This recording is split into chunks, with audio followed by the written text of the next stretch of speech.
cerita Perak tua.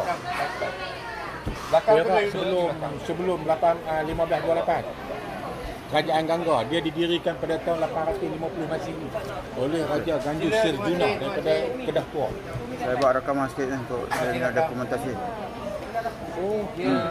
Yang itu Kota Gangga. Yang Kota Putih itu adaptasi pada sains berbeza. Yang tu cerita campur tua. Dulu ni dipanggil negeri Kembayak Negara. Masuk Kembayak Negara tu, lepas kerajaan Kembayak Negara tu jatuh, jadinya campur. Lepas tu campur tu, dia ada etnik Cina, Hakka, Hokkien, Teochew tu semua tu etnik Cina.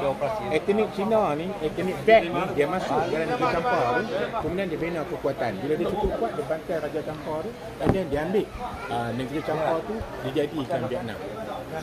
So, selari dengan Selat Melaka sampai Teluk Siam tu dulu dipanggil Malaysia. Selari dengan Vietnam sampai Filipin dulu dipanggil Chansi. 1524 dan dia tak ada bikin negara. Untuk belah Indonesia bikin negara. Ditukarlah Malaysia include Chansi menjadi Laut Selatan. Itu sejarah. Sejarah betul. Oh, hebat Tok Okey punya ni Dia dulu sampai ke Taiwan tu masih lagi orang Melayu. Dia lah dulu kita Batu Jet. Nusantara dulu kita. Batu Jet.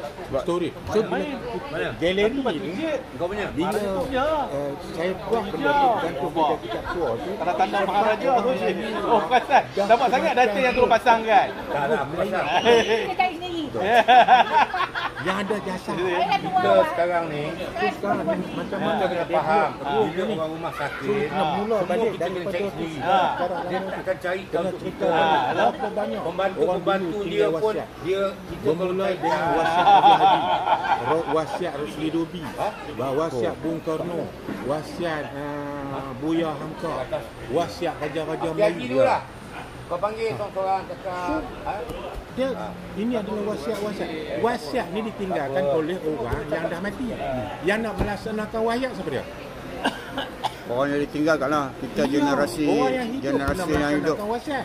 Yang ada kesedaran lah, yang berjiwa Melayu. Adakah kita menunaikan tanggungjawab wasiat yang telah ditinggalkan oleh orang yang dah mati tu? Itulah buat galeri itu untuk menceritakan